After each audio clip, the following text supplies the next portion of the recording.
할렐루야. 아멘. 네, 우리 하나님께서 우리의 기도를 통해서 다시 한번 이 땅 가운데 주님의 말씀 앞에 옳은 것을 분별하고 또한 진리를 선포하는 거룩한 세대를 일으키실 줄 믿습니다. 아멘. 우리 함께 말씀 보겠습니다. 빌립보서 4장 4절에서 13절의 말씀입니다. 빌립보서 4장 4절에서 13절의 말씀. 네, 저와 한 절씩 번갈아 가면서 읽도록 하겠습니다. 주 안에서 항상 기뻐하라. 내가 다시 말하노니 기뻐하라.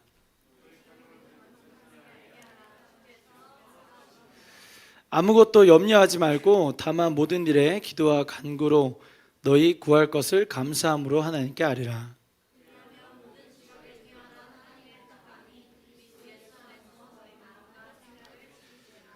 끝으로 형제들아, 무엇이든지 참되며 무엇이든지 경건하며 무엇이든지 옳으며 무엇이든지 정결하며 무엇이든지 사랑받을 만하며 무엇이든지 칭찬받을 만하며 무슨 덕이 있든지 무슨 기림이 있든지 이것들을 생각하라.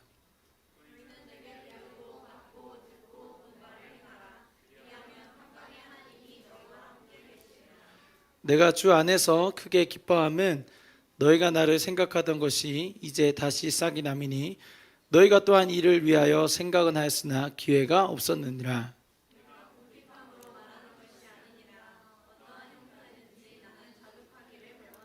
함께 읽겠습니다. 나는 비천에 처할 줄도 알고 풍부에 처할 줄도 알아. 모든 일 곧 배부름과 배고픔과 풍부와 궁핍에도 처할 줄 아는 일체의 비결을 배웠노라. 13절도 함께 읽겠습니다. 시작. 내게 능력 주시는 자 안에서 내가 모든 것을 할 수 있느니라. 아멘. 오늘 저희가 읽은 이 빌립보서는 사도 바울이 빌립보 교회를 향해서 쓴 편지입니다. 우리 옥중서신이라고도 하죠. 사도 바울이 감옥에서 쓴 편지예요. 감옥에서. 여러분 감옥 가보셨습니까? 저는 가본 적은 없는데 좋지 않은 곳이라고 많이 들었습니다. 그러니까 감옥에서 편지를 썼으니 이 사도 바울의 심정과 마음이 어땠을까요?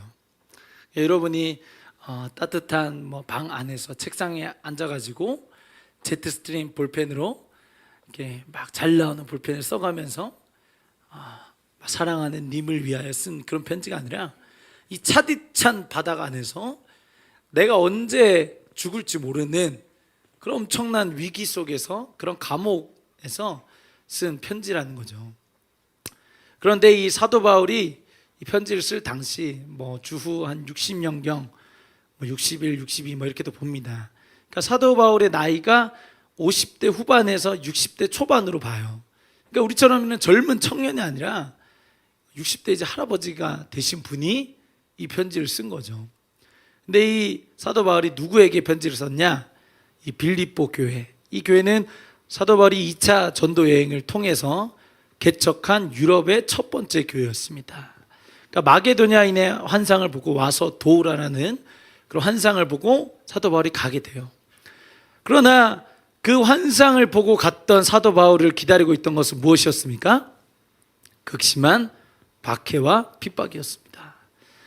그러니까 사도 바울이 거의 죽을 위기에까지 처하죠. 엄청난 이 몰매를 맞고 사람들한테 이런 손가락질을 당하고 그런 수모 끝에 개척한 첫 번째 교회예요.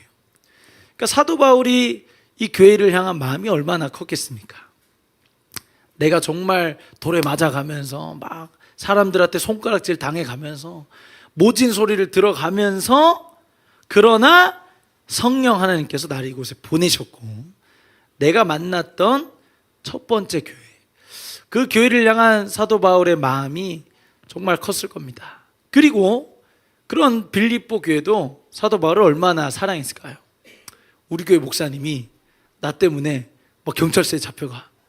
우리 교회 목사님이 설교를 하다가 예수님만이 진리입니다 이 말씀을 했다고 잡혀가. 오늘 우리가 봤던 기도 카드가 되게 무시무시한 기도 카드입니다. 제가 10년 내에 이 기도 카드가 어떻게 될지. 미국에서는 동성 결혼이 잘못됐다 그러면 목사든 누구든 차별금지법 이런 걸로 인해서 잡혀간다는 거 아닙니까? 그러니 이 진리를 외쳤던 이 사도 바울이 감옥에 갔어요. 그런 이 빌립보 교회의 마음이 어땠을까요? 그래서 이제 빌립보 교회가 이 목사님을 도우려고 헌금을 모아가지고 이제 보낸 겁니다. 이 사도 바울의 제자를 통해서. 그래서 그걸 받은 사도 바울이 마음이 어땠을까요? 정말 나의 이런 형편을 아는 우리 교회가, 나의 이런 부족함을 아는 교회가 나를 위해서 이런 것까지 보내줬구나. 정말 감사하는 마음으로 이 편지를 썼다는 겁니다. 그러면 사도 바울이 이 편지를 쓸 때 무슨 마음으로 썼을까요? 자기의 그런 고난과 어려움을 아는 이 교회를 향해서 어떤 마음이 있었을까요? 아마도 사도 바울은 미안했을 겁니다. 우리 교회가 나 때문에 염려하고 나 때문에 괴로워하고 이러면서 너무 마음이 아팠겠죠. 그거에 대한 안심을 시키고 싶었을 겁니다. 그리고 두 번째는 당신들도 나처럼 이런 고난과 어려움을 당할 거다. 그러나 절대로 무너지지 말고 끝까지 믿음으로 이겨라. 그 말을 하고 싶었겠죠. 그래서 사도 바울이 이 11절에 이렇게 얘기하는 거예요. 내가 궁핍함으로 말하는 게 아니다. 그러니까 내가 지금 이 편지를 쓰는 이유가 내가 지금 어려운 상황 가운데 있으니까 나를 도와주세요. 나를 위해서 기도하세요. 이런 마음에서 쓴 게 아니라는 거예요. 내가 궁핍함으로 얘기한 게 아니다. 그러면서 뭐라고 얘기합니까? 여러분들 기뻐하십시오. 여러분들 기쁘십니까? 우리 좌우에 계신 분들 한번 바라보실래요? 기쁘세요? 저는 요즘 얼마나 기쁜지 모릅니다. 아마 여기에 저만큼 기쁘신 분은 안 계실 거예요. 저는 곧 있으면 열방을 가기 때문에 안 돌아올 겁니다. 얼마나 기쁘겠어요? 그러니까 뭐 제가 지난주에 어떤 교회를 갔는데 저를 엄청 오랫동안 봤던 목사님이셨어요. 그분이 이제 저의 얼굴을 보더니 딱 얘기하신 거죠. 성교사님 이제 드디어 나가실 때가 됐군요. 항상 찌들어 있는 얼굴이셨는데 얼굴에 기쁨이 가득하십니다. 그래서 제가 아멘 했습니다. 아멘. 그러니까 우리가 기쁨이 있을 때가 있잖아요. 우리 어쩔 때 기쁘십니까? 막 주식이 폭등을 하면 기쁘십니까? 달러 환율이 떨어지면 기쁘세요? 제가 막 요즘 운전하러 다닐 일들이 많으니까 기름을 넣어야 되잖아요. 그러면 주유소를 막 검색을 해요. 그러면 앞에 숫자가 1인대를 찾아갑니다. 1900. 보통 1991원, 1997원 막 이래요. 근데 가만 가다가 1987원 막 이런 데 가요. 할렐루야. 주님, 저곳이 나의 오아시스. 나를 쉴만한 초장으로, 푸른 물가로, 푸른 초장과 쉴만한 물가로 인도하시나이다. 주의 주유건이 나를 안위하시고, 막 그런 걸 보면 기쁘세요? 사도 바울이 기뻐하라. 왜 기뻐하라고 얘기하십니까? 안 기쁘다 이거예요. 안 기쁘다 이거예요. 기뻐할 수가 없잖아요. 지금 내 상황이 도저히 기뻐할 수가 없고 기쁨이라고는 찾아볼 수 없는 상황 가운데서 얘기하는 겁니다. 여러분 기뻐하세요. 여러분 기뻐하세요. 그런데 그냥 마냥 기뻐하라고만 하면은 죄송합니다. 뭐 사이코잖아요. 사이코. 사도 바울이 드디어 저 인간이 감옥에 가더니 정신을 놔버렸구나. 그러니까 막 다 즐거워 보이고 실성한 사람처럼. 근데 사도 바울이 자기 교회를 향해서 기뻐하라. 이 시험을 마땅히 이기면서 돌파할 수 있는 그 힘이 기뻐하라. 그걸 이야기하면서 뭐라고 얘기하냐? 나를 본받으라고 얘기합니다. 그냥 마냥 힘들고 어려운 사람들한테 기뻐하세요 이렇게 말하는 게 아니라 나를 본받으면 된다. 여러분들 나를 본받으십시오라고 얘기하는 거예요.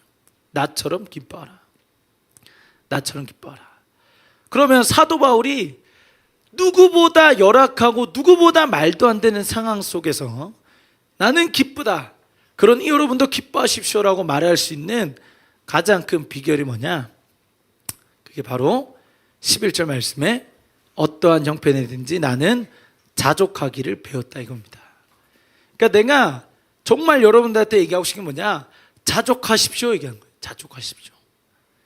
스스로 여러분에게 주어진 그것들을 여러분의 처한 상황을, 여러분이 지금 감당해야 될 그 몫을 만족하십시오. 기쁨으로 취하십시오. 그것이야말로 우리를 기쁘게 할 수 있습니다. 그거에 대한 내용이 12절에 나오는 거죠. 나는 비천에도 처할 줄 알고, 한마디로 거지가 될 수 있다 이거예요. 거지가. 나는 거지가 될 수 있다. 나는 풍부에도 처할 수도 있다. 다른 말로 부자가 될 수도 있다. 며칠 전에 우리 홍대에 젠슨 황 형님이 오셨죠. 그래가지고 인스타가 난리가 났어요. 뭐 얼마나 그 사람을 보면서. 그래서 사람들이 왜 그렇게 환장했을까요? 제가 댓글을 보니까 이런 말이 있었어. 치킨을 얻어먹고 싶어서 환장했구나. 왜요? 그분이 막 치킨 막 쏘시고. 그래서 그분이 걸어다니는 곳마다의 그 루트가 막 공유가 됐어요. 삼겹살 집에 갔다가 BBQ를 먹었더라. BBQ는 이제 기뻐하시겠죠? 젠슨왕 치킨이 이제 나올 겁니다. 엔비디아 치킨. 죄송합니다. 그러니까 막 그런 게 막 나오겠죠. 막 그러니까 그 사람 보면 뭘 느껴요? 와, 저 사람 진짜 돈 많다. 저 사람 진짜 돈 많다. 뭐 그렇게도 될 수도 있고, 완전 거지가 될 수도 있고, 완전 배고플 수도 있고, 배부를 수도 있고. 제가 요즘 얼마나 배가 고픈지 모릅니다. 제가 요즘 다이어트를 하고 있는데, 제 소원은 단 걸 먹는 거예요. 탄수화물, 당분. 그런 게 안 먹으니까 사람이 얼마나 까칠해지는지 보는 사람마다 찌르고 싶어요.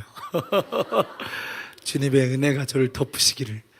그러니까 막 우리가 배고프면 어떻게 됩니까? 원치 않는 막 짜증 나잖아요. 그래서 제가 제 다이어트를 가장 많이 도와주시는 분이 저희 누나인데, 누나 그런 얘기 하는 거죠. 사람의 인자함은 당에서부터 온다. 다이어트서 1장 1절 말씀. 그러니까 뭐 인자함이 사라져. 근데 뭐 저만 그런 게 아니라 다이어트 하는 사람들 다 그런 거죠. 주변에 예민하신 분들은 다 다이어트 하는 것이고, 이해하시고. 그러니까 막 배고픈 거 우리 못 참잖아요. 내가 좀 굶주리고, 내가 뭐 잠깐 나의 건강을 위해서 관리하는 것조차도 막 힘들어 하는데, 사도 바울은 얘기한 거죠. 나는 배고파도 괜찮아요. 나는 배가 불러도 괜찮아요. 나는 어떠한 상황이 처해도 만족할 수 있는 일체의 비결이 내 안에 있습니다. 근데 우리는 흔히들 이렇게 생각하는 거죠. 나는 내가 풍부해지면 주님을 섬길 수 있습니다. 내가 풍부해지면 주님을 섬기겠습니다. 자매님, 형제님, FM 갑시다. 결단합시다. 제가 풍부해지면 가겠습니다. 또 어떻게 얘기합니까? 제가 지금은 가난해서, 지금은 상황이 어려워서 주님을 섬길 수 없습니다. 여러분, 이 두 가지 말은 같은 말입니다. 내가 풍부해져야지 주님을 섬길 수 있다 생각하는 것과, 내가 상황이 안 되기 때문에 할 수 없다고 생각하는 건 같은 말이에요. 성경은 명확하게 얘기하고 있습니다. 두 주인을 섬길 수 없다. 두 주인, 재물과 하나님을 겸하여 섬길 수 없다. 그런데요, 여기서 재물은 재물만이 아닙니다. 우상인 거죠, 우상. 우상과 하나님을 겸하여 섬길 수 없다. 여러분, 주님은요, 우리한테 가난해져라라고 얘기하시지 않습니다. 그럼 그렇다고 부자가 되라고도 말씀하지 않으세요. 주님은 우리에게 순종하라고 말씀하십니다. 그러니 풍부하면 풍부한 대로 주님께 순종하는 것이고요, 없으면 없는 대로 주님께 순종하는 것이지, 내가 가난해지고 난 다음에, 내가 풍부해지고 난 다음에 주님을 섬기는 게 아닙니다. 주님은 순종을 말씀하시는 거죠. 그러니 두 주인을 섬길 수 없다는 게 무슨 말입니까? 내가 순종하지 못하는 다른 아젠다가 있다면 그것은 우상이 되는 거죠. 내가 이것이 해결돼야지, 내가 이 문제를 넘어서야지, 내가 이 상황이 없어져야지. 주님은 그것을 정리하고 오라고 말씀하지 않으십니다. 나를 따르라고 말씀하세요. 그러니 우리가 주님 앞에 이것만 해결되면 하겠습니다, 또는 내가 이렇게까지 헌신했으니 이거 해결해 주세요, 이것도 같은 말인 거죠. 내 상황과 내 모든 형편을 아시는 주님께서 나에게 가장 좋은 것을 주실 것이고, 그것이 풍부라면 풍부를 누리면 되는 것이고, 그것이 빈곤이고 가난함이라면 그것을 누리면 되는 것이고, 그것과 상관없이 나는 주님께 순종합니다. 그렇게 할 수 있는 이유가 무엇입니까? 자족하는 법을 배운 거죠. 일체의 비결을 배운 겁니다. Simple is the best. 제가 더를 안 붙였는데 더를 붙여주셨어요. 심플한 게 최고라고요. 심플한 게. 내가 주님을 따르는데 뭐 다른 거 필요 없다 이거예요. 내가 풍부하면 아니요. 내가 가난해지면, 내가 이제 가진 게 없어지면 아니요. 내가 이만큼 헌신했으니까 이게 돼야죠가 아니라 주님, 내 인생 입장 정리 분명히 하는 거죠. 우리 이거 제일 잘하는 세대가 우리 어린이 세대잖아요. 일어나 하면 일어나고 앉아 그러면 앉고. 근데 우리 나이가 들수록 왜 그렇게 생각하는 게 많은지. 앉으라 그러면 내가 왜 앉아야 되지? 내가 앉다가 뭐 바닥에 앉으라는 거지? 의자에 앉으라는 거지? 그 의자가 앉다가 의자가 부서지면 어떡하지? 우리 안에 얼마나 많은 잡다한 생각이 많은지. 앉으라 그러면 앉으면 되잖아요. 우리 어린이들은 앉으라 그러면 그냥 앉습니다. 거기가 어디든. 거기가 뭐 심지어 무릉덩이라고 해도 앉을 거예요. 왜? 앉으라고 했으니까. 근데 우리는 생각하는 거죠. 어떻게 앉아야 내 엉덩이가 덜 더러워질까? 엉덩이 밑에 뭘 깔고 앉아야 될까? 왜 나만 앉으라 그러지? 왜 쟤는 앉으라고 안 하지? 여기 다 서 있는데 왜 나만 앉으라고 하는 거야? 난 쟤가 앉으면 나도 앉을 거야. 막 그런 식의 생각을 한다 이거예요. 심플하지가 않은 거죠. 자족하는 법을 잃어버린 겁니다. 우리가 심플해지길 원해요. 이 밤에 여기 오신 분들은 다 심플해지길 바랍니다. 주님, 내가 주님을 따르는데 걸거치는 것들 다 벗어버리게 하시고 주님 말씀하시면 그냥 순종하고 가겠습니다. 그게 가난해서 안 되는 게 아니고 풍부하다고 더 잘할 수 있는 게 아닙니다. 여러분, 가난하다고 못하는 게 아니고 풍부하다고 더 많이 할 수 있는 게 아니에요. 주님은 순종을 말씀하시는 거죠. 우리 디모데전서 6장 6절 말씀 띄워줄 수 있나요? 디모데전서 6장 6절 제가 읽겠습니다. 그러나 자족하는 마음이 있으면 경건은 큰 이익이 되느니라. 아멘. 여러분, 경건하십니까? 여러분, 경건하게 살기 원하세요? 주님 앞에 여러분의 뜻과 여러분의 마음과 여러분의 삶을 정돈하길 원하십니까? 자족하라고 말씀하세요. 여러분, 너희들에게 있는 것을, 너희가 가진 그것을 자족해라. 없는데요? 없는 것을 만족해라. 너무 많은데요? 너무 많은 것을 만족해라. 나는 너에게 순종을 원한다. 우리 히브리서 13장 5절 말씀, 히브리서 13장 5절 말씀 제가 읽겠습니다. 돈을 사랑하지 말고 있는 바를 족한 줄로 알라. 그가 친히 말씀하시기를 내가 결코 너희를 버리지 아니하고 너희를 떠나지 아니하리라 하셨느니라. 아멘. 여러분, 중요한 건요, 여호와 하나님께서 우리를 버리시지 않는 거예요. 두 번째 중요한 건 뭐예요? 여호와 하나님이 나를 떠나시지 않는 겁니다. 그게 가장 큰 복이에요. 주님이 우리를 버리시지 않았어요. 그게 우리의 가장 큰 복인 줄 믿습니다. 주님이 우리를 떠나시지 않았어요. 그것이 우리의 가장 큰 행복이 되는 줄 믿습니다. 그럼 가장 큰 불행은 뭐예요? 주님이 우리를 버리신 거죠. 주님이 우리를 떠나신 거죠. 여러분의 자산이 폭락한 게 슬픈 게 아니라 우리가 가지고 있는 것들이 내 손에서 사라지는 것이 아니라 내 눈에 보이는 결과와 상황들이 어려워지는 것이 불행이 아니라 여호와 하나님이 나와 함께 하시냐, 여호와 하나님이 날 떠나시지 않으시냐, 그것이 우리 인생의 가장 중요한 우선순위라는 겁니다. 돈을 사랑하지 마라. 자족해라. 여호와 하나님이 너를 떠나시지도 버리시지도 않는 것이다. 그러니 여러분, 다른 걸로 마음 아파하지 마세요. 그러니 여러분, 다른 걸로 고민하지 마세요. 날마다 주님 앞에 기도하는 제목은 무엇입니까? 여호와 하나님, 나를 버리지 마시옵소서. 여호와 하나님, 나를 떠나지 마시옵소서. 내 인생에 그것 외에 중요한 것 없습니다. 내가 무엇을 하든지, 내가 누구와 있든지, 내가 어디에 있든지 여호와 하나님이 나를 떠나시지만 않는다면, 여호와 하나님이 나를 버리시지만 않는다면 그곳이 스올이라 할지라도 나는 두려워하지 않습니다. 나는 만족할 수 있습니다. 그곳이 차디찬 감옥이라 할지라도. 여호와 하나님이 내 편이시고 주가 나와 함께 하시는 것이 가장 중요하고 복된 길인 줄 믿습니다. 요즘 사회적으로 엄청나게 뜨고 있는 단어가 있습니다. 뭔지 아세요? 6글자. 우리 어린이들에게 제가 퀴즈를 내보겠습니다. 맞춘 친구에게는 끝나고 물 한 잔을 드리겠습니다. 자, 힌트를 드릴게요. 6글자. 땡땡땡 땡땡땡. 맞출 수 있겠어요? 모르겠어요? 힌트 줄까요? 첫 글자 상.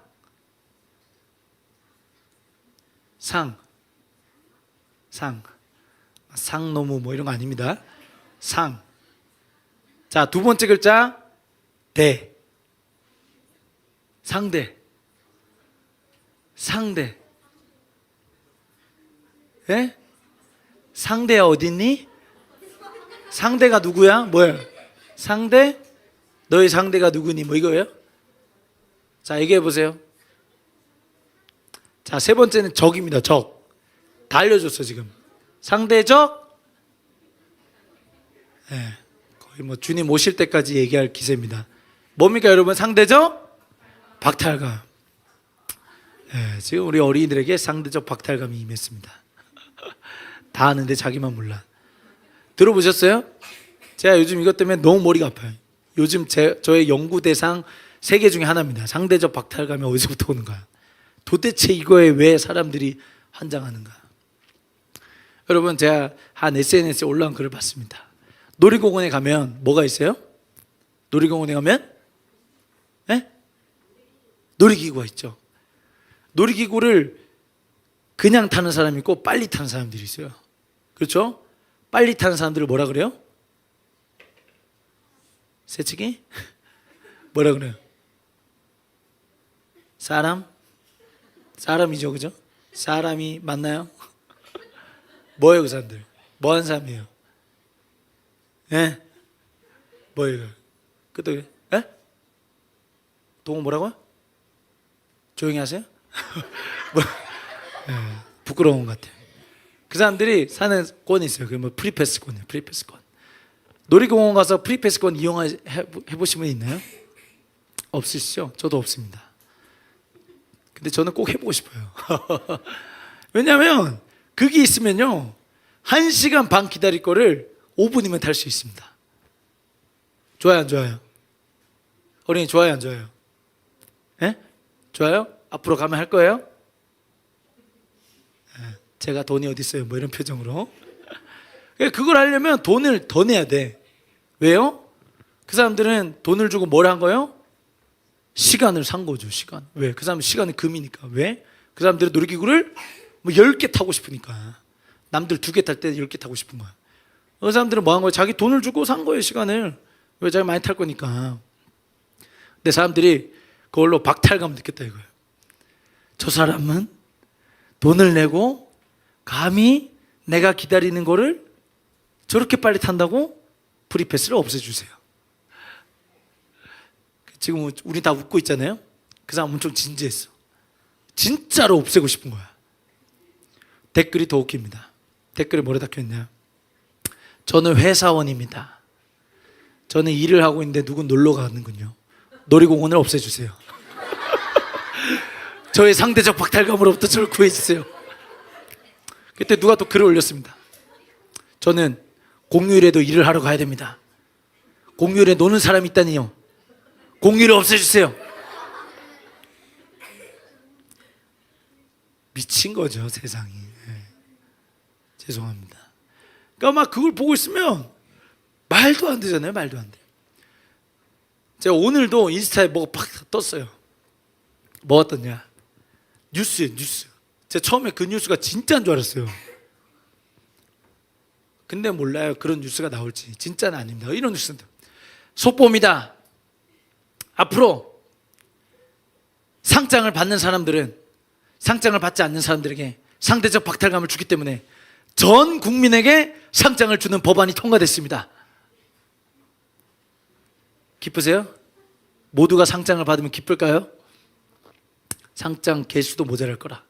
그런데 그 뉴스를 하고 있는 앵커가 딱 나오는데 갑자기 앵커가 바뀌어요. 그래서 뭐라고 하는지 알아요? 죄송합니다. 앞으로 상대방에게 외모로서 상대적 박탈감을 줄 수 있는 사람은 앵커가 될 수 없습니다. 저같이 시청자분들에게 희망을 줄 수 있는 외모로 바뀌었습니다. 그러면서 이제 앵커가 또 말하는 거예요. 근데 갑자기 또 바뀌어. 뭐라고 했냐? 죄송합니다. 앞으로 뉴스를 표준어로 하다가는 사투리를 쓰는 사람에게 상대적 박탈감을 줄 수 있습니다. 그래서 막 갑자기 경상도 방언을 했다가 전라도 방언을 했다가. 여러분, 서울에는요 축구를 금지시켰습니다. 초등학교에. 모든 학교는 아니고 축구를 금지시켜. 왜? 골을 넣었어. 그럼 골을 못 넣은 팀은 상대적 박탈감. 너무 좋아하네요. 축구하기 싫어요? 진지하다 이거예요. 세상이 진지하다 이거예요. 근데 여러분, 이 상대적 박탈감이 얼마나 심각한 문제냐면요, 뭐 좀 몇 년 지난 얘기긴 하지만 중국 같은 경우는 탕핑족이라고 있어요. 들어본 적 있습니까? 탕핑족. 단어가 무슨 뜻이냐면 평평한 곳에 누워있다. 그래서 제가 사전적 정의를 찾아봤는데 이런 내용이 있어요. 누워있는데 더 누워있고 싶은 사람들인 거예요. 옛날에 그런 짤이 있었어요. 나는 아무 생각이 없다. 더 격렬하게 아무 생각이 없고 싶다. 막 그런 사람들인 거예요. 근데 그게 중국에 몇 명이냐? 1600만 명에서 1800만 명이라는 겁니다. 이게 사회적 이슈가 됐어요. 근데 그 사람들이 문제가 뭐냐? 나는 돈을 벌어도 저 사람만큼 돈을 못 버네? 나 박탈감 느꼈어. 나는 이 세상을 넘어갈 수 없어. 그러면서 어떻게 해요? 바닥에 그냥 누워있다 이거야. 내가 이렇게 살았으면 하나. 여러분, 우리나라에도 청년들 중에 청년 실업이 심각한데 그 중에 쉬고 있음이라는 청년들이 있어요. 요즘은 백수라고 말하면 안 돼요. 그러면 매장 당할 수 있습니다. 요즘 뭐라고 했냐? 쉬고 있음. 쉬고 있음. 우리나라에 쉬고 있음 청년이 8만 명이 넘는답니다. 8만 명. 장기 무직자 중에 34%가 자기를 쉬고 있음이라 생각한대요. 근데 그 사람들이 왜 쉬고 있냐? 이건 거예요. 나는 어렸을 때부터 열심히 했는데 쟤만큼은 안 되더라. 나는 열심히 해봤자 아무 의미가 없다. 그들의 가치가 무엇입니까? 돈이고 어떤 재력이고 사회적인 지위고 사회적인 평가고 사람들의 인정이고, 그것이 없으니까 청년들이 어디에 넘어지냐? 나는 더 이상 살 수가 없다. 내 인생의 가치가 없어지는 거죠. 여러분, 주식이 떨어졌어요. 사람들 자살해요. 왜요? 그게 인생의 전부니까. 그들에게 찾아온 상대적 박탈감이 뭡니까? 결국에 나는 피해자다 이거예요. 나는 피해자다 이거예요. 내가 원치 않았다 이거예요. 나는 이런 삶을 원치 않았다 이겁니다. 나는 배고프게 사는 걸 원치 않았어요. 나는 궁핍하게 사는 걸 원치 않았어요. 여러분, 그걸 원하는 사람이 어디 있습니까? 원하는 사람 아무도 없죠. 그런데 그들은 그걸로 뭐라고 생각하냐? 나는 피해자다 생각한다 이거예요. 이게 이 세상의 하나의 한 문화고 한 흐름이라는 거예요. 무섭지 않습니까? 여러분, 세상에 그러면 피해를 따졌을 때 놀이공원을 봤어요. 그럼 놀이공원 프리패스권을 산 사람이 있고 안 산 사람이 있어요. 그럼 안 산 사람이 피해자예요? 산 사람이 피해자예요? 산 사람이 피해자입니까? 그러면 놀이공원을 간 사람이 있고 못 간 사람이 있어요. 그럼 간 사람이 피해자예요? 못 간 사람이 피해자예요? 그러면 휴일에 일하는 사람이 피해자예요? 휴일에 일 못한 사람이 피해자예요?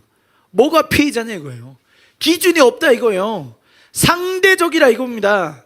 내가 기준이 돼서 내 인생을 내 마음대로, 내 뜻대로, 내가 원하는 수준과 방식 앞에 사람들이 낙심하고 넘어지고 그 피해자라는 타이틀 안에 숨어버리는 겁니다. 그래서 뭘 하게 만드는 거예요? 헌신하지 못하게 만드는 거예요. 나는 피해자입니다. 결국에 그 피해의 화살이 누구에게 가는 겁니까? 하나님에게 가는 거죠. 하나님, 주님이 저를 이렇게 만드셨어요. 주님이 이렇게 나를, 내 인생을 이렇게 만들었습니다. 결국에 하나님 앞에 헌신하지 못하게, 하나님 앞에 순종하지 못하게, 내가 순종하지 못하고 헌신하지 못하는 모든 이유를 상황과 환경을 탓하며 하나님을 향하여 대적하게 만드는 시스템이 있다는 겁니다. 여러분, 세상의 피해자는 예수님밖에 없습니다. 세상에서 유일한 피해자가 있다면 그분은 예수님이세요. 여러분, 상대적 박탈감 예수님 가장 많이 느끼셨겠죠? 그분은 하늘 보좌에 앉으신 하나님의 아들, 성자 예수님, 자신의 모든 것을 버리고 이 땅에 왔습니다. 그분은 살아가는 것 자체가 박탈감 아닙니까? 숨을 쉬는 것 그 자체가 박탈감 아니에요? 안식일에 병든 자를 고쳤어. 사람들이 난리치는 거죠. 안식일인데 왜 병든 자를 고칩니까? 그럼 예수님 그렇게 얘기하셔야 돼요? 나 박탈감 느꼈어. 이제부터 안식일을 없애버리겠다. 에? 예수님 태어날 때 역사상 유례없는 전국의 태아를 학살시키는 일들이 일어났습니다. 그러면 예수님은 뭐야? 나를 죽여? 나를 죽이려고 해? 그러면 세상의 모든 여자들은 다 임신하지 마, 다 애를 낳지 마, 이렇게 해야 정상이냐고요. 근데 우리 주님, 이 마지막의 최고봉은 어디입니까? 십자가. 십자가에서 모든 것을 다 빼앗겼어요. 본인이 입고 있던 옷들조차도 다 빼앗겼습니다. 우리가 알고 있는 사진이나 영상에는 그걸 가리고 있지만 예수님 옷도 다 나눠 가졌어요. 그 엄청난 수치 앞에서, 그 엄청난 조롱 앞에서 그분이 가졌던 박탈감은 어떤 박탈감이었을까요? 그러니 우리가 주님 앞에서 누구도 피해자라고 말할 수 없는 겁니다. 누구도 그 십자가 앞에서 내가 잃은 것이라고 말할 수 없는 거예요. 내가 피해 입었다고 주장할 수 있는 사람이 없는 겁니다. 왜요? 주님은 우리를 위해서 모든 물과 피를 쏟으셨고 우리를 위해서 모든 것을 잃어버리시기로 작정하셨기 때문입니다. 그분이 그러므로 말미암아 주신 것이 무엇입니까? 우리에게 영원한 생명인 거죠. 그래서 주님 앞에서 우리는 피해자가 아니라 우리는 죄인인 거죠. 여러분, 죄인에게 필요한 것은 은혜입니다. 여러분 가운데 박탈감이 있으십니까? 손해받았다, 내가 손해볼 게 두렵다, 손해받고 싶지 않다, 그런 마음 있으세요? 십자가 앞에 가시기 바랍니다. 십자가의 은혜가 우리 가운데 필요한 거예요. 내가 모든 것을 잃어도 아깝지 않으면 예수 그리스도의 십자가가 나를 살렸습니다. 나는 죄인입니다. 나는 구원받을 수 없습니다. 그런 나를 살리신 십자가의 은혜를 찬양합니다. 여러분에게 있는 모든 박탈감 벗어버리시기 바라요. 세상이, 구조가, 사회가 문제가 있다 생각하십니까? 내가 주님의 나라를 섬겨야 되는데 이게 걸림이 돼요. 은혜를 회복하시기 바랍니다. 내가 구원받을 수 없는 자였는데, 내가 용서받을 수 없는 자였는데 내가 구원받았구나. 주님 나를 위해 모든 것을 주셨구나. 우리가 그 고백이 우리 안에 날마다 회복되어지길 소망합니다. 여러분, 사도 바울이 평생을 살면서 했던 게 뭐냐? 예수 그리스도를 믿는 그리스도인들을 잡아서 죽이러 가는 거예요. 그가 어느 날 예수님을 만나는 그 빛 대신 진리 앞에 서는 그날도 그는 그리스도인들을 잡으러 가는 길이었습니다. 그곳에서 엄청난 빛을 보고 눈이 멀어요. 그러고 뭐라고 얘기합니까?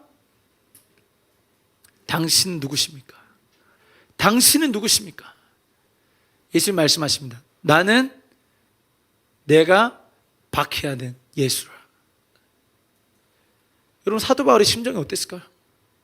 내가 평생을 바쳐서 죽이고 싶었던 그 예수가 내 눈앞에 나타났어요. 내 평생의 인생을 이 목적을 향해서 달려왔는데 그 실체가 내 눈앞에 나타난 겁니다. 사도 바울의 심정은 모든 것을 잃어버린 심정이었을 겁니다. 왜요? 내가 그동안 추구했던 모든 가치가 무너졌거든요. 내가 그동안 추구했던 모든 목표와 내 모든 인생의 방향의 끝이 끝나버렸거든요. 예수를 만난 순간. 여러분, 예수를 만나자마자 사도 바울이 전도자가 된 게 아닙니다. 말씀에 보면요, 적게는 3년, 많게는 7년까지의 시간을 사도 바울이 이 광야의 시간을 보냈다고 되어 있어요. 무슨 말입니까? 그는 인생의 평생을 살아오면서 예수를 죽이고자 했습니다. 그러나 예수를 만났을 때 그 인생을 이제 정리했어야 됐죠. 하나님, 무엇이 맞습니까? 이것이 맞습니까? 정말 예수가 진리가 맞습니까? 3년의 시간 주님 앞에 묻고 또 묻고 질문하고 인생의 해답을 찾은 거죠. 예수가 진리다. 이거에 내 목숨을 걸어도 되겠다. 예수님이 진리인 걸 안 그에게는 어떠한 고난과 핍박을 이길 수 있는 능력이 임하게 됩니다. 그리고 사도 바울은 예수님을 위해 살기로 결정하면서 자기 인생이 바뀌어요. 근데 무엇이 바뀌냐? 자기의 연약함을 자랑하게 됩니다. 여러분, 여러분의 연약함을 자랑하기 원하십니까? 여러분의 부족함을 자랑하는 거죠. 이 친구를 만나면 얘기한 거죠. 안녕, 나 통장에 0원 있다? 안녕, 나 기말고사 망했어. 예를 들자면 이런 거예요. 나는 이런 문제가 가득해. 나는 이거 안 돼. 난 이거 못해. 근데 이걸 부끄러워하지 않는 것은 무엇입니까? 주께서 내 강함이 되시고, 나는 미련해도 주님은 지혜로우시고, 나는 부족해도 주님은 풍부하시고, 나는 가난해도 주님은 부유하시고, 더 이상 수치가 아닌 겁니다. 더 이상 나의 부끄러움이 될 수 없는 거예요. 더 이상 나의 상처가, 더 이상 나의 박탈이, 더 이상 나의 무너졌던 것들이 나를 붙잡을 수 없는 겁니다. 예수 그리스도가 나를 붙잡는 인생이 되는 거예요. 여러분, 저는 우리가 다 그렇게 되길 소망합니다. 예수 안에 붙잡힌 인생, 예수 안에 자유한 인생이 되기를 소망해요. 사도 바울이 자기는 뭐라 얘기했냐? 고린도후서 11장 23절에서 30절. 네. 고린도후서 11장 23절에서 30절. 너무 긴데 제가 중간중간에 읽을게요. 이 말씀은 사도 바울이 자신의 연약함을 자랑하는 내용입니다. 잘 들어보세요. 나는 감옥에 갇히기도 하고 매도 수없이 맞고 여러 번 죽을 뻔했다. 유대인들에게 40에서 하나 감한매를 5번 맞았다. 이게 뭐냐면요, 유대인 법상 40대 이상은 못 때리게 되어 있습니다. 왜냐하면 이 40대 이상 맞게 되면 진짜 이 사람 죽을 수도 있는 거예요. 그래서 때리다가, 여러분 40대 때려본 적 있어요? 40대 맞아본 적 있습니까? 있다. 제가 옛날에 고등학교 때 120대를 맞아봤어요. 120대를 맞으려면요, 회초리가 최소 3개는 있어야 됩니다. 그리고 정신을 놔야 돼요. 제가 그때 방학 때 무슨 모의고사를 풀어와야 되는데 하나 틀릴 때마다 15대인가 때린다 그런 거예요. 그럼 120대면 몇 개를 틀린 거예요? 8개 틀린 거잖아요. 와. 근데 저는 약과였어요. 150대 맞은 애도 있었습니다. 제가 그분의 이름을 너무 말하고 싶지만 지금 생방송이라, 그분이 회초리를 어떻게 때리냐, 따다다다다다다다. 제가 아무리 생각해봐도 제가 120대보다 더 맞은 것 같아요. 138대 정도 맞은 것 같아요. 그 스윙과 그 속도로. 그러니까 유대인도 이 40대를 때리려면 어떻게 돼요? 실수할 수 있겠죠. 그래서 반드시 40대에서 하나 감한매를 때린다 이거예요. 왜? 잘못에다가 41대를 때리면 때린 사람 문제거든. 그러니까 막 그런 매를 진짜 맞고 싶겠어요? 5번, 3번 태장으로 맞고, 돌로 맞고, 3번 배가 부서지고, 일주야를 바다에서 지내고, 강의 위험과 강도의 위험과 동족의 위험과 이방인의 위험과 신의 위험과 광야의 위험과 바다의 위험과 거짓 형제 중에 위험을 당하고 어떻게 돼요? 목마르고 줄이고. 이게 사도 바울의 인생이라는 거예요. 이렇게 살지 않았습니다, 이는. 근데 어떻게 결정했다고요? 내가 주를 위하여, 예수 그리스도를 위하여 내 약함을 자랑하리라. 내가 어떠한 상황 가운데 처해도 자족하는 일체의 비결 가운데 그는 이 모든 고난을 통과했다는 거 아닙니까? 그래서 30절 말씀에 내가 부득불 자랑할진대 내가 약한 것을 자랑하리라. 우리의 자랑이 약한 것이 되는 그 순간 주님이 우리를 통해 일하시기 시작할 겁니다. 주님, 우리를 낮춰주십시오. 주님, 우리의 가진 것 다 가져가십시오. 주님, 내가 가난해서 주님을 원망해서 못 섬기지 않게끔, 내가 부유해서 내 마음이 주님보다 다른 것을 향하지 않게끔 내 모든 시선이 나를 향하는 것이 아니라 여호와 하나님만을 향하게 하셔서 기꺼이 주를 위하여 고난받기를 자처하는 사도 바울과 같은 기름 부으심을 내게도 주옵소서. 그렇게 하지 않아도 됐다 이거예요. 그런데 그는 자신이 죄인임을 깨달은 그 순간, 내가 박해하는 예수, 나 때문에 모든 것을 잃어버리신 예수 그리스도를 보니 내가 주를 위해서 나의 모든 것을 다 잃어도 아깝지 않게 된 겁니다. 여러분, 십자가가 은혜입니다. 우리가 헌신할 수 없는 이유는, 우리가 헌신을 주저하는 이유는 우리 안에 십자가의 은혜가 회복되어야 하는 줄 믿습니다. 주님께 더 가까이 가고 싶어요.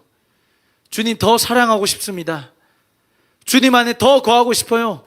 아버지의 은혜가 나를 떠나시지 않으면, 아버지가 나를 버리시지 않으면 그걸로 족합니다.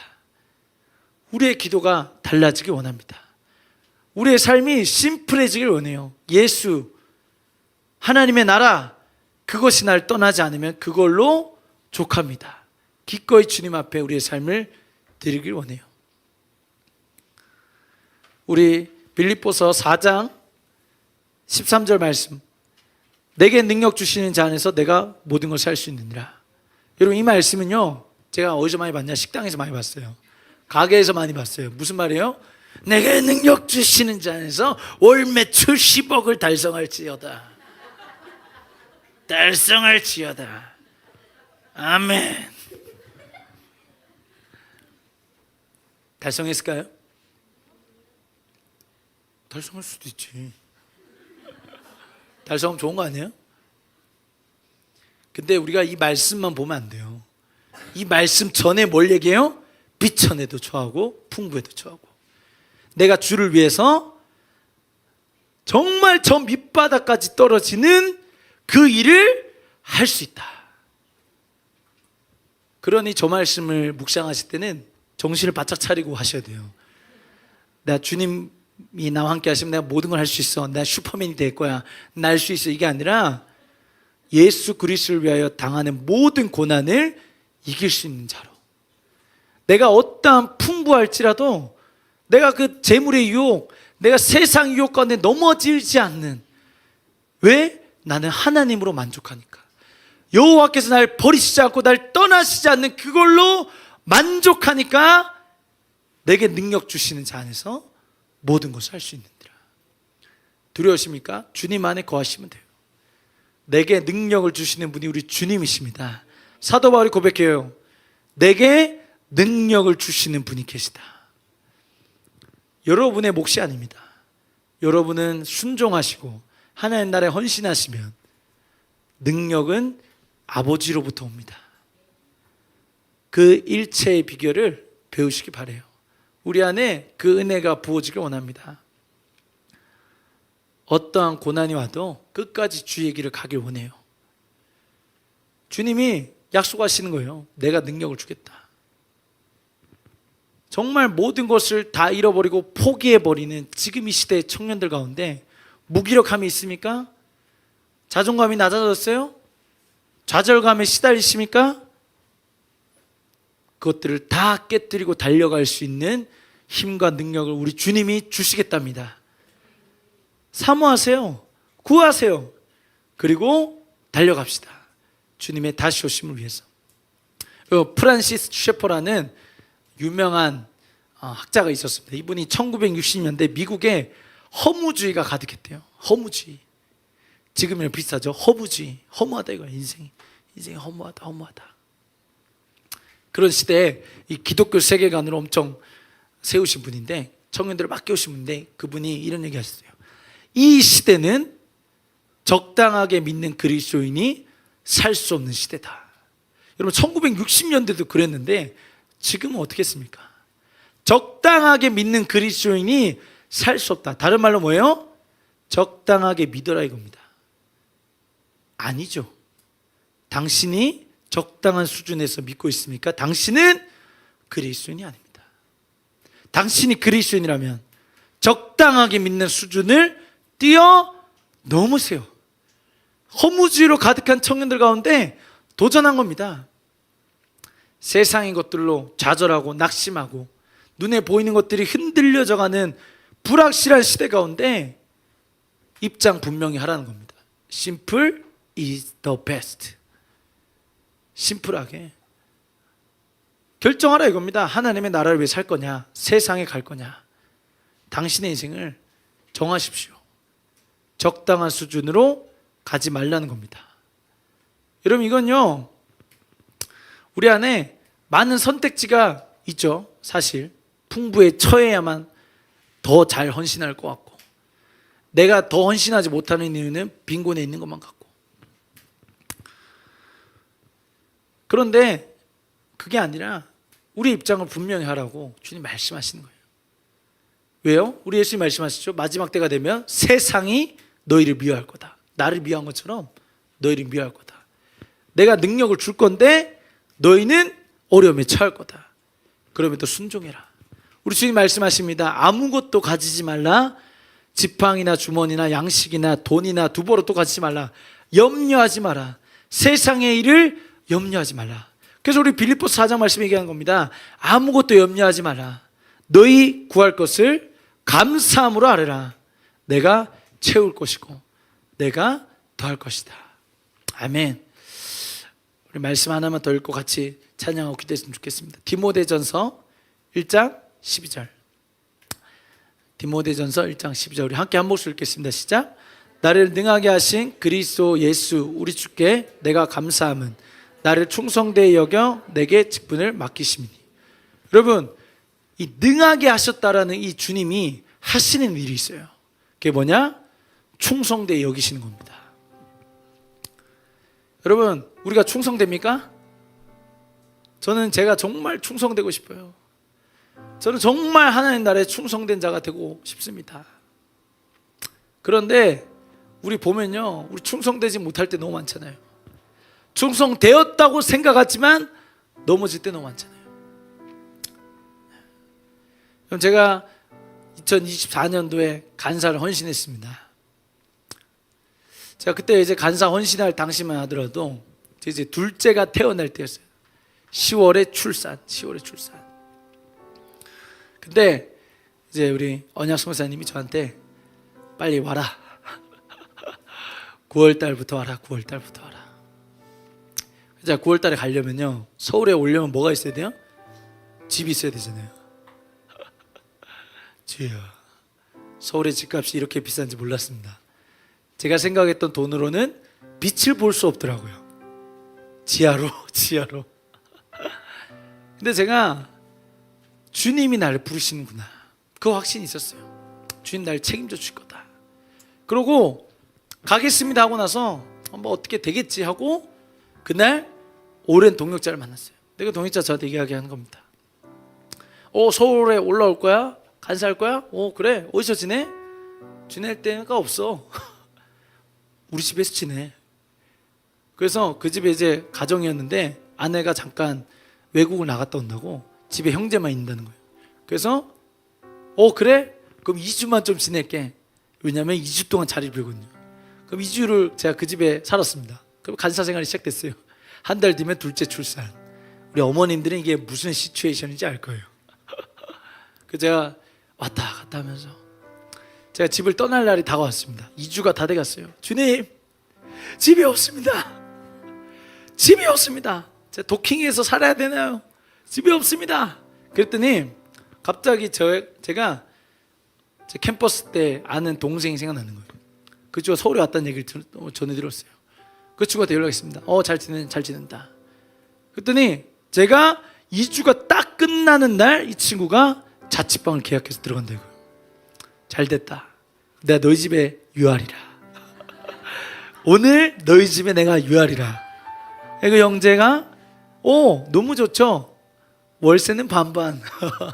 월세는 반반. 3개월을 제가 그 집 치는 거예요. 왜요? 출산하고 3개월 있다가 움직일 수 있잖아요. 그래서 제가 3개월 간사생활 그렇게 왔다 갔다 했어요. 차가 없었습니다. 열심히 생각하다가 시간 가는 줄도 모르고 딱 봤더니 버스가 끊겼어요. 주야, 서울에 따릉이라고 있더라고요. 자전거를 했습니다. 그래서 집까지 자전거 타고 갔어요. 45분. 다음날 못 일어날 뻔했습니다. 자전거 평생 탈 자전거를 오늘 다 탔다.